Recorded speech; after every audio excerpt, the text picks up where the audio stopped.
Hi everyone, it's Samantha Graff Benmore, also known as the Graff Girls, and our guest today is Estee Zacks. You've seen her on before, one of our preferred mortgage brokers. I'm just gonna wait for her to come on. There she is. Hold on one sec. Oops. There you go.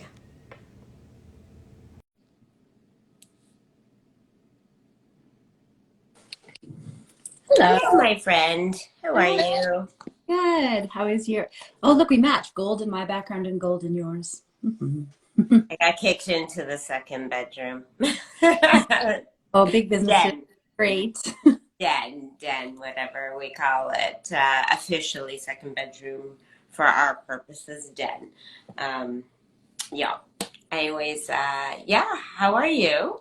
I'm good. I'm picturing charcuterie at your place with like delicious everything and everything beautiful. How are your clients? Are they nervous? Like what's happening? It's interesting. I feel like buyers have, sorry, excuse me, sellers. Mhm. Sellers are waiting.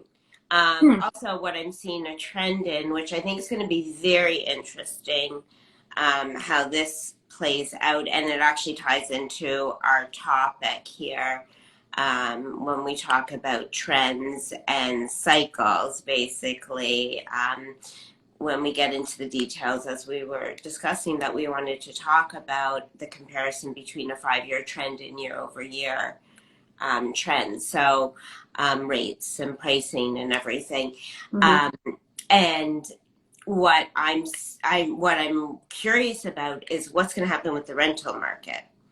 Because what I am hearing is the people who have reached out, and let's call these, for lack of a better term, empty nesters, Mhm. plus and wiser, shall we say. I feel like some of them are making the move either elsewhere, meaning outside of Toronto, or they have cottages, so they're kind of spending most Moving. of their time there because of stage of life. They might be spending more time down south somewhere in a secondary home there, and they're looking to rent their properties out.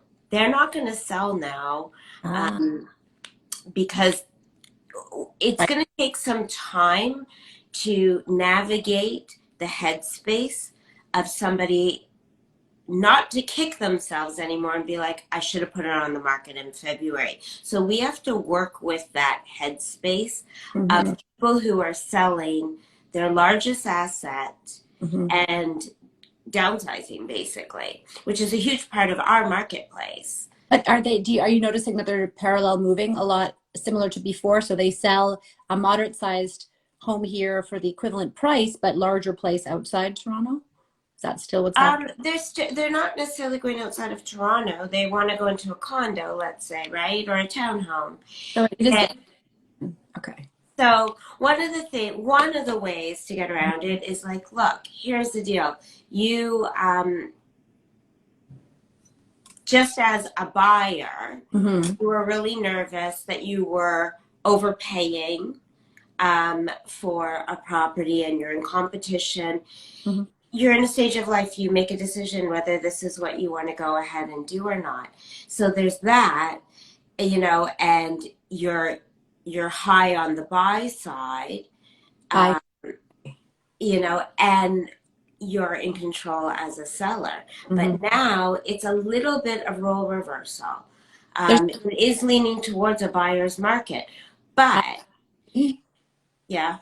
there's two other hurdles that go along with what you're saying. I'm sure you've like in my world when you say that, I immediately think of the Whoa, whoa, whoa! Whoops! Hold on. I Had a dropped. little fall with the phone. Sorry about So that. the other like the hurdle number one was like the under appraisals sometimes. Right. Uh, for the either for what they're buying or if somebody buys their home and they let's say waive the financing and then all of a sudden the buyer says the home under appraised because I bought it 2 months ago. There's all these like problem solving things happening around appraisals because we've crossed over a season, and so it's coming up a lot more than usual. That's one thing that we have to like be extra careful about right now, but that's fine as long as you prepare for it. And Yeah. then the second hurdle, of course, is the fact that the rates are like what, 3, 4 times what they were 6 months ago. So if you thought your payment was going to be something on the new venture, whether you're getting a small mortgage because you're downsizing or whatever, the payment is still triple what you expected. So I'm like constantly taking steps to mitigate that with like lines of credit, taking more from savings or putting aside savings. Like let's just say your payment, you thought it would be 5,000, but it's like it's 7,500. You can put aside a little bit of a buffer investment to cover that shortfall until the rates. What I think is going to be the one segment of life stages, as I Mhm. say, that I think is going to be very interesting that you're going to be dealing with. And we should actually probably do a three-way show. You should Mhm. probably come on Family Matters with Steve and I, because in the divorce separation agreements and stuff, this is going to make a big difference for people, and the date of separation and the value of the home is going to be a problem. There's going to be tons of conflict around that, and then getting being approved and everything for when they go their separate ways. Even if one person buys the other out and stays in the house, they need to qualify for the mortgage on their new property. So That is about 20 to 30% more difficult now because, of course, commensurate with the higher rates is the higher stress test, which is now across the board. It's right. not avoidable this time. Last time we spoke, we could take a variable, remember? Now everybody's a bit lower in their And afford. also, that's going to feed the rental market. That portion of society will feed the rental market even more. Personally, just my opinion, I think that if you're making a move during a separation, you actually should rent. Uh, Mm. until you really know what your numbers are. How much, whether you're the person giving support or you're the person receiving support, you need to know your numbers. And I I know think that's safe. That's the when you safe. say numbers like know what your cash flow is going to be like, sort of thing. Ah, okay. You're Yeah. right. You're right. I assume every second person can like do a budget and a cash flow, but that's actually When you're negotiating that, and you could be negotiating that for over a year, yes. why on earth would you put yourself in a position where, and whoever is the one that's supposed to be giving the support, let me tell you how many times they don't give you support. It might get collected down the road when you Yeah. actually get in an agreement, but they'll hold back. They don't care. I just thought of something. You could consult with these people, but you need like financial planning because you need to buffer with a line of credit. You need to do the cash flow. If you're actually putting yourself in, especially if you don't have experience with finances, there's a major need for planning at that. Very much so. And Very not much. obligating at the onset is good to figure out an Yeah. area of cash flow. When you're going through separation or divorce, we always say you really need a team.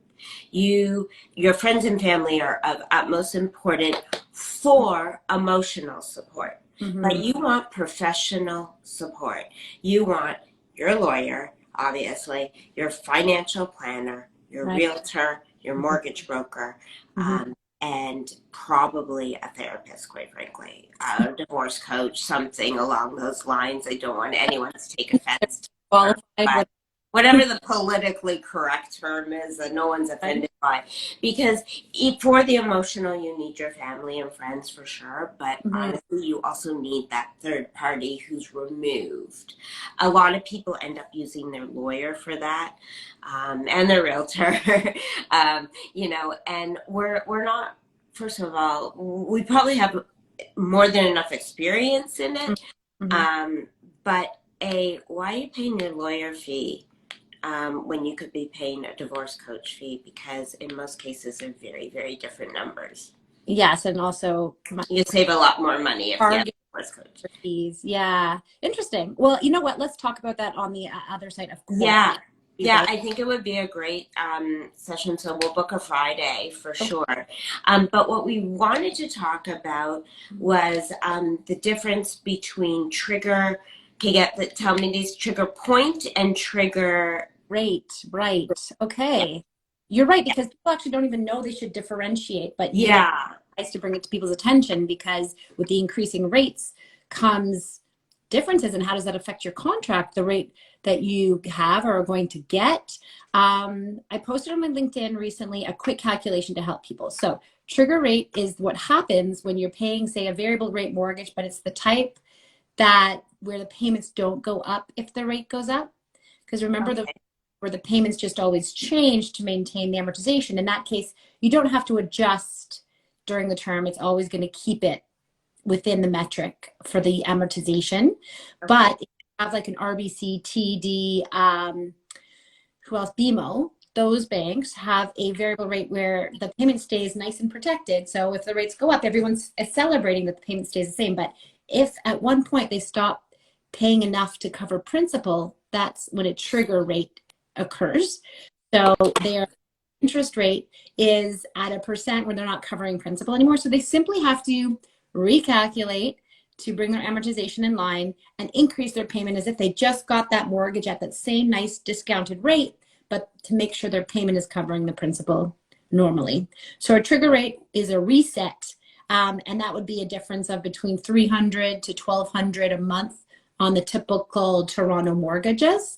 It's not something that will destroy your lifestyle, but it's something you should expect or calculate in advance if you think it's coming. So if you have one of those ones, what you could do is, like, let's just say your monthly payment's like 2,000, times it by the annual, so you get like the 24,000 a year, and then you Okay. divide it by mortgage. Say your mortgage is like 500,000, and the rate, the number you get there, if it that's your trigger rate, where above that rate, you probably have to increase your payments. Make sense? Mm-hmm. Mm-hmm. So Definitely. So that's definitely speak to SD and know, and when you speak to SD, know your numbers. You must go with your numbers. You must know. Don't be like, oh, I don't know, like someone else pay, my husband takes care of that, or my wife takes care of that, or my bookkeeper. You must know your numbers. It's all you no need to know. point. You can't do the exercise without it. That's right, and I can direct people online if they don't know where to find it. And then the other thing is the trigger point, and that's more serious. That's you don't own 80% of your home anymore because it's gone down in value. So originally you put down 20%, and all of a sudden your $1 million home's worth 800. If you Right. have an 800 mortgage, there's a 200,000 shortfall. So that is, you're called on your loan for that huge amount of 200,000. That is a very rare occurrence. It's never occurred here. It happened in the US at the Right. '08. When, yeah. So Yeah. I would put that in the back of your mind, but just be careful to not think we're talking about trigger point, like, which is doomsday type, oh my gosh, my life's going to change. It's But more be aware of the difference, as SD just clarified. But on right. top of it, we don't know, and you want to be prepared for such a situation and at least have some type of knowledge on that. But that being said, going into that, Mhm. I do, like I said, like the one in the States was a while back. I mean, and that was really in certain states more so than other states. And similarly, Toronto, as many of Mhm. you know, our real estate marketplace is one of the stronger ones. It's us and Vancouver, basically, are the two top Mhm. cities that hold their value no matter what's going on. And, we always seem to find this way, almost, it's like Toronto's like a superhero. It's like it just finds that little loophole to get out of everything. But right now, we're not, our superpowers are a little on the low side, shall No, we say. I guess, but there's just a lot of fear. Like, remember Yes. when stuff was so high? Was it 2020? That was like a star year, and it was like everything was selling for such high values. And then in 2021, the articles started to come out, and it's invalid, just like you said at the beginning with the 1 year versus 5 year. They were saying this is a slow year. It absolutely was It a as everyone knows now, as we see the numbers dropping now, in hindsight, of course, as always, we mm-hmm, realized 2021 was a fantastic year. mm-hmm, It was continual growth. The problem is that we can't use those numbers because there were so many variables feeding that growth. People weren't traveling, so where were they spending their money? On houses.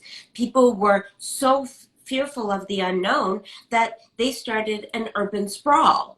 So that Right. also created movement. Mhm. And as things went on, more products started occurring.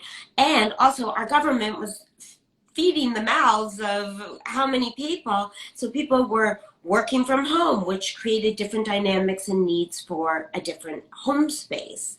And the, And in the so long our demand just became very, very high, but and now our it's supply people, remained low enough right. to create the imbalance that it's always pretty much had for many years now. Now, Mhm.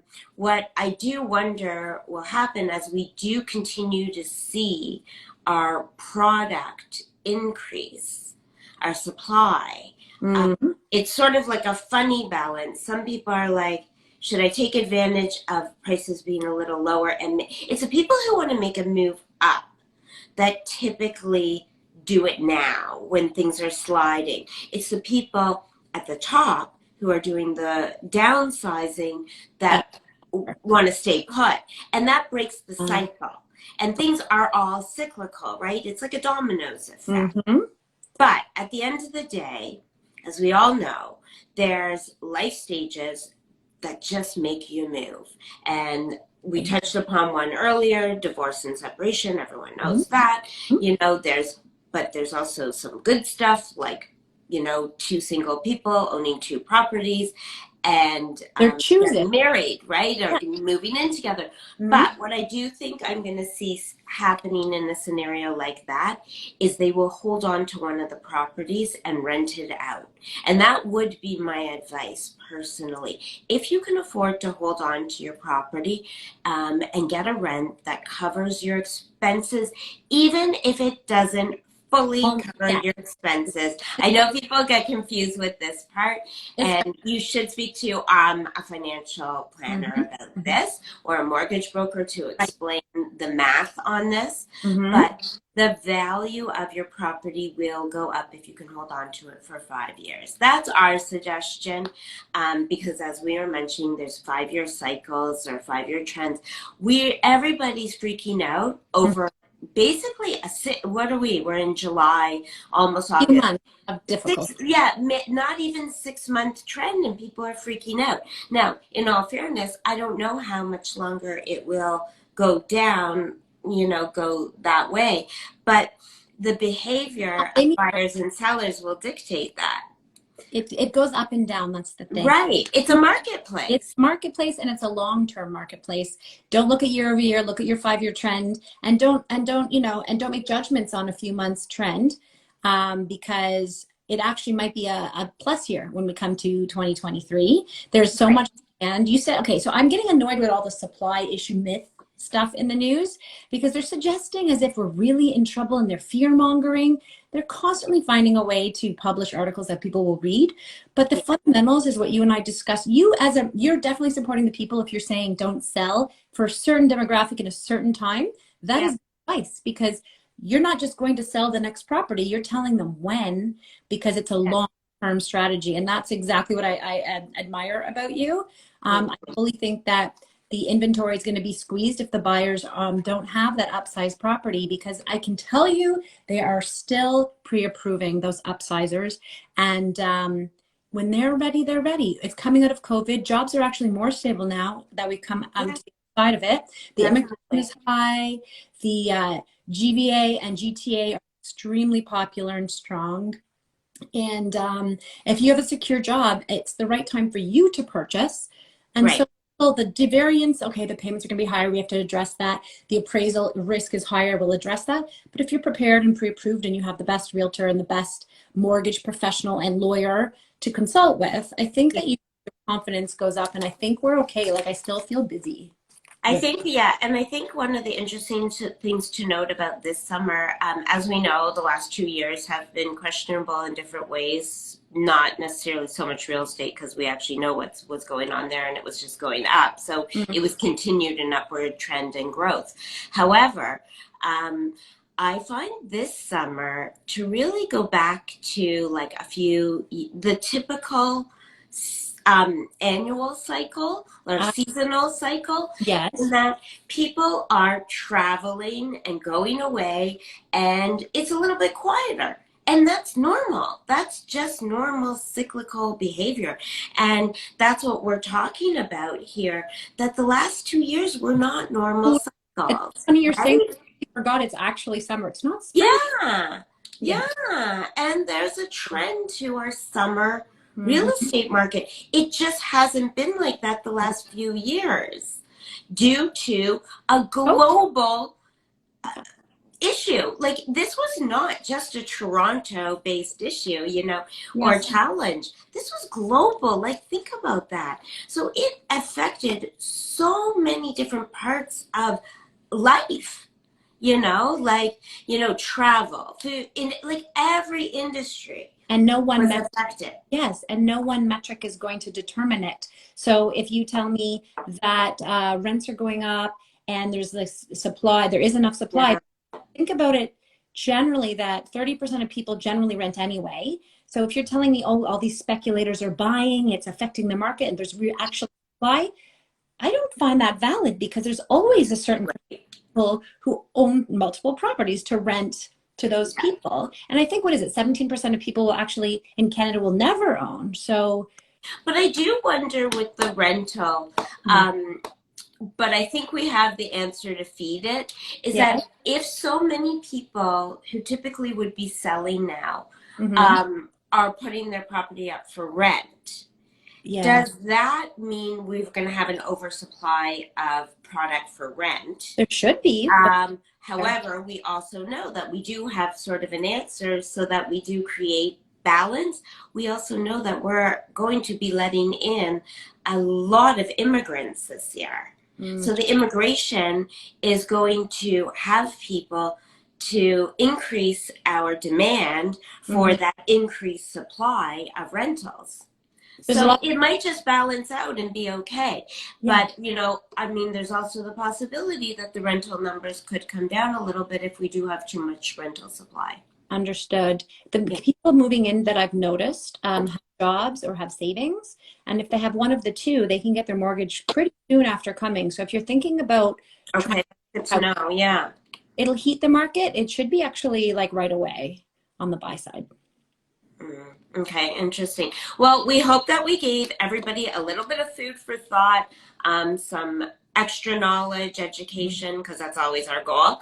Mhm. And if anybody has any questions or needs to sort of put by, whether it's myself or Esty, their personal scenario, because everybody's situation is unique to their life, we're always here for you guys, and you can find us online. Always a pleasure, my dear friend. Absolutely always. Thank you so much. Have a good one. Bye, Happy Tuesday. Bye, everyone. everyone.